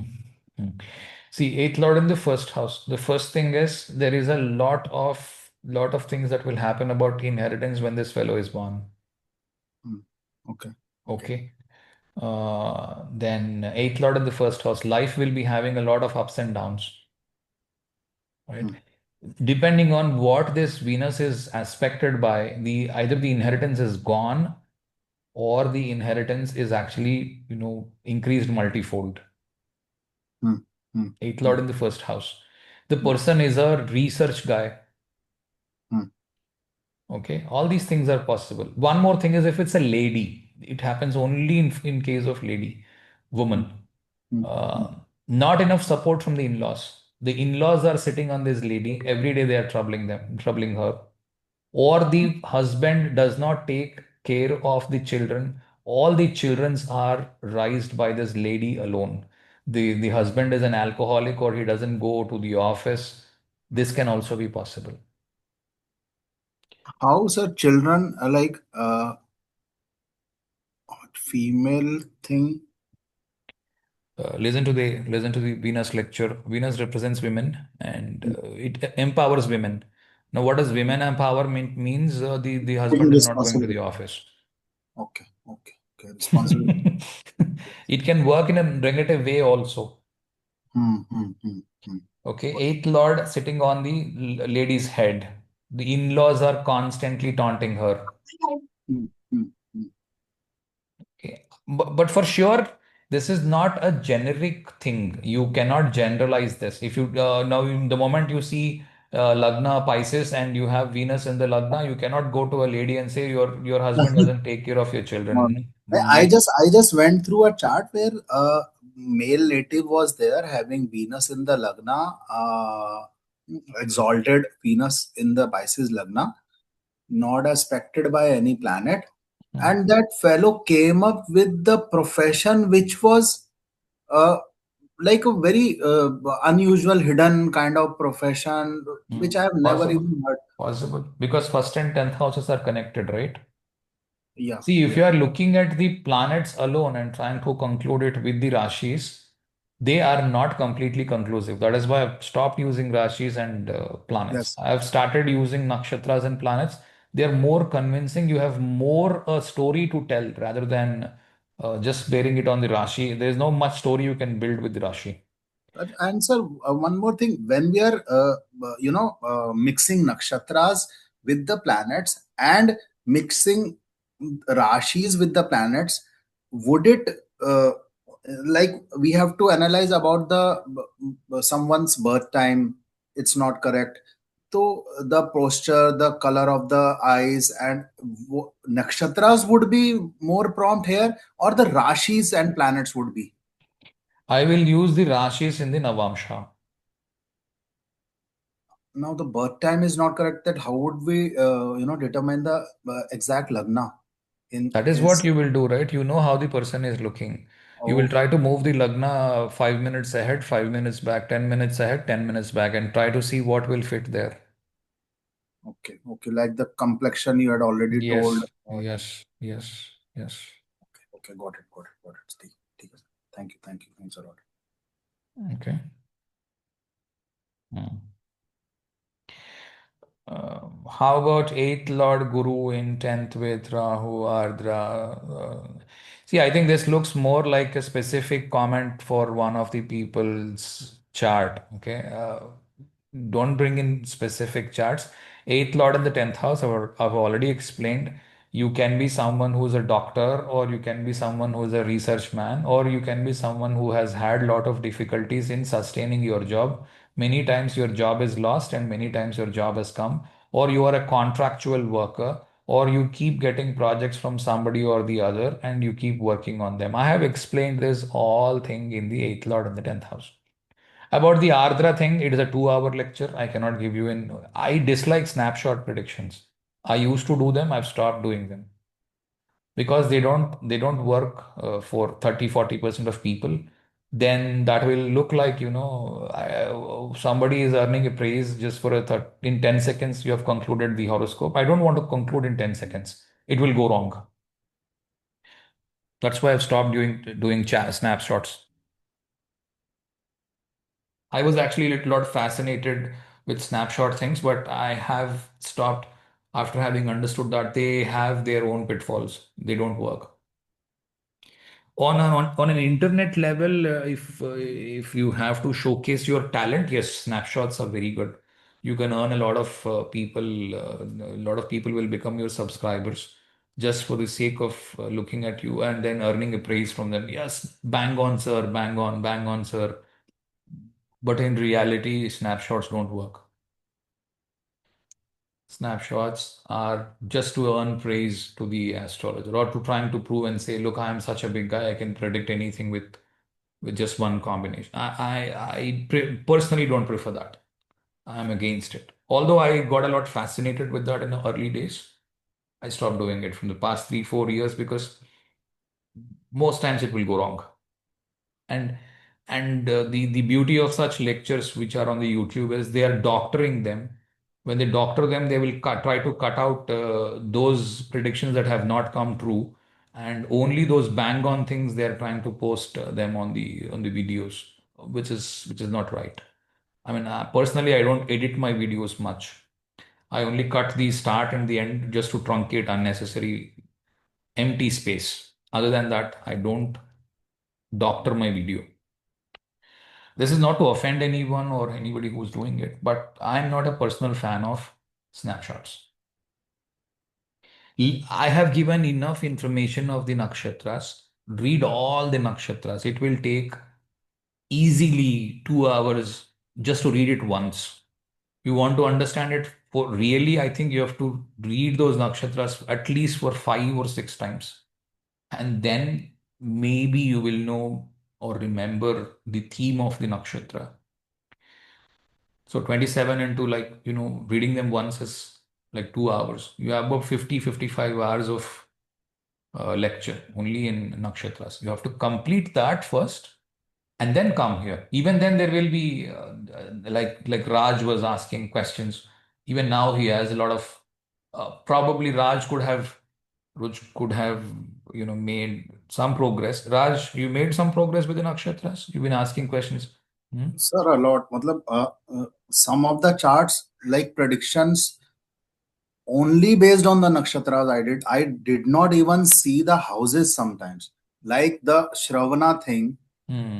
some chart came, and the guy before starting with the chat, I was in the thought that there is some land, this thing, and then I went down with the planet which was placed, and then I went to the house, and the thing was crystal clear that he had some issues with the land. And after the consultancy kind of thing was over, ki chat ho gaya, baat ho gaya, then that fellow said ki, sir, one more thing I want to tell, but you don't have to tell anyone that Hmm. I have got this problem with the cousins, and will it be sorted? It's from my father time and everything. Matlab, it came in for sure. Yeah. Yeah. Yeah. Okay, good. Good. So, I mean, that's why I keep emphasizing please use nakshatras, use planets very less. Planets come at the very fag end. You use the nakshatras and the significations. 99% of them will be solved, and your lagna is actually moving very fast now. Use the divisional charts and use the nakshatras and the D1. I think nothing like it for all those issues of marriage. I mean, these are the usual things of why people come up for an astrological consultation. One is marriage, job, land issues, wealth issues, losses in business, profits in business, and all that. So these are can be easily identified and they can be solved. The only thing which I have not taught you yet are the remedies. They will come at the right time. Okay. So don't worry too much on those things which are not taught yet. They will obviously come. So the thing which I was actually trying to say when I was asking the question is, like for the Saturnine Lagna, Mercury becomes the eighth lord for Aquarius. It's also the fifth lord. Yeah. Now, should I take it as a benefic kind of? Oh, okay. I'll give you the analogy. Okay. So the first rule is if the planet is lording 159. Okay. If the planet is lording either the first house, the fifth house, or the ninth house lordship, if it comes, he is a benefic by default, even if he is ruling an evil house. If the planet is lording a Kendra, now look at the other side of it. Look at it for the other lordship he has. If it's lording a Kendra, he is a malefic. Another Kendra also, if he is ruling, he is a malefic. Another evil house he is ruling, he is a malefic. Only exception is if he is ruling a Kona. That means 159. If he is ruling, he's a benefic. Otherwise, he's a malefic. Okay. Okay, and that planet not being Mercury, if it is Saturn for the like Mercurian Lagnas, then should we take it ki this will act negative also sometimes, like Saturn demands more of karma kind of See, Raj, mythology. you are forgetting the basic lecture every time I keep emphasizing, and you guys keep coming back and asking the same question. Will Saturn do bad for Mercury Lagna? Mercury also will do bad for a Mercury Lagna. Okay. Did you get this or no? Hmm.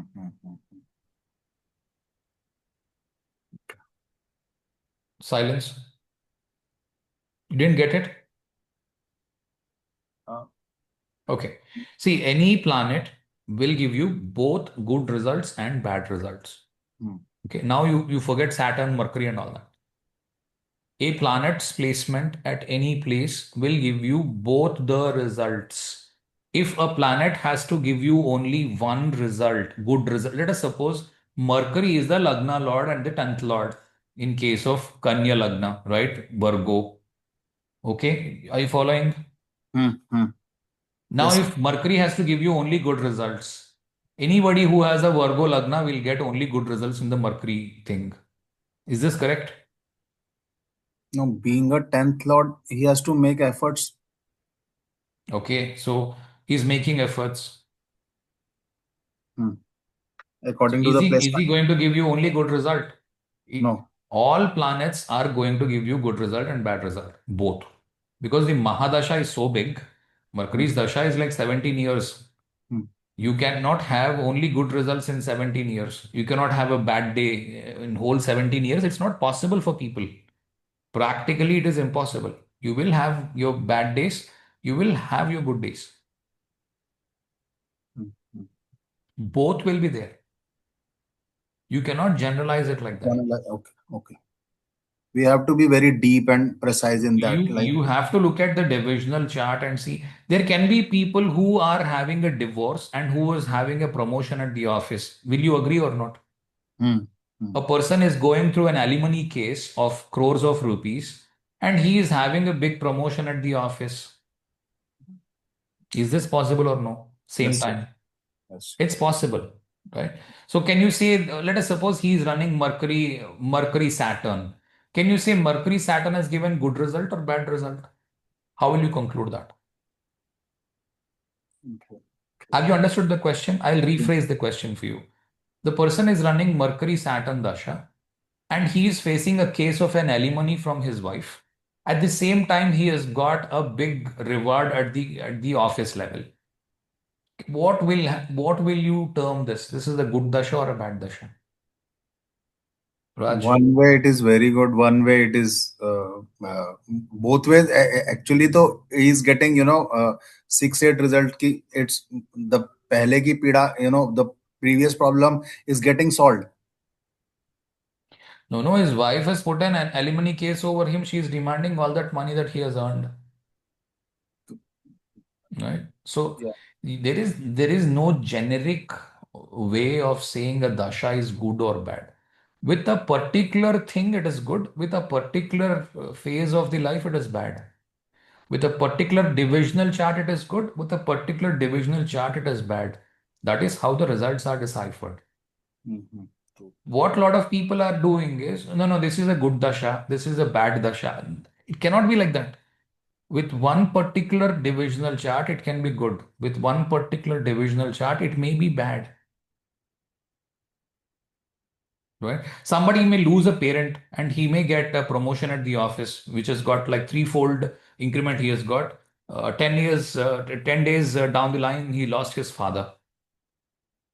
It will happen to people, right? Yes, yes, yes, sir. Yeah. So is it a good dasha or a bad dasha? Let us suppose if you're talking to a client and the client is very attached to his father and you just saw the D10 chart and said, sir, this dasha is very good. He will cry and say, look, my father died. What astrology do you know? Because that guy doesn't know and doesn't understand astrology. Right? You cannot generalize it like that. So that's why I keep saying, don't say this is a bad planet, this is a good planet for you. This is a very rudimentary way of thinking. It doesn't work like that. All planets are good, all planets are bad. Badhaka, Sadhaka, all that are crap, I will say. Don't use them. You may have to use them if you're becoming a expert on all these things and you have already crossed your 1 to 8 levels and you're not checking either for prosperity, children, job, any of these laukika things. Laukika means something that belongs to this loka, right? If you are not checking anything for these things, check for Badhaka, which talks about spirituality. Okay. Badhaka is actually a spirituality thing, not the usual. Uh, what a lot of people are saying, oh, Badha means it's a problem. So the person is going to get a problem. It's not problem. Try to understand what the natural Badhaka is. What the 11th house. 11th house is fulfillment of desire. The more you're having desire, the more is the Badhaka, right? The more you're going to put your body into work. If you don't have desires, you don't have anything to do. You are actually more relaxed. Fulfillment of desires is the Badhaka. More badha will come you when you're trying to fulfill your desire. The natural badhaka is 11th house. Okay. It's more connected to the spiritual side of it. It has got nothing to do with the material side. Believe me, try to unlearn all these things. Stick to just basics and use your intellect to decipher the basic things that happen and that can be provable on this land. Do not try to say what is not provable. Stick to your basics. Use your nakshatras. Do simple calculations. Use simple Vimshotri, which I will teach you. Already I've taught the nakshatra thing. I think the life is a lot simpler. Why make it so complex? Right? Why make it so complex? So uh, someone clapped. What is that you want to convey with the clap? Can you please come out and say any way of clap? So So I was only saying that because by seeing the chart through the nakshatra perspective, the confusion which previously was like arising more like when the problem comes when three or four planets are conjoined, we are not actually getting which planet is giving which result. Whereas when we are seeing the chart on the primary focus on the nakshatra basis, the results are quite as per amazing. the stories which are being told in the nakshatra are quite suiting that particular phrase or the particular the Theme planetary of it. position, Yeah. everything. Yes, that is what I meant. Okay, good, good. Thank you. Yeah, yeah. Okay.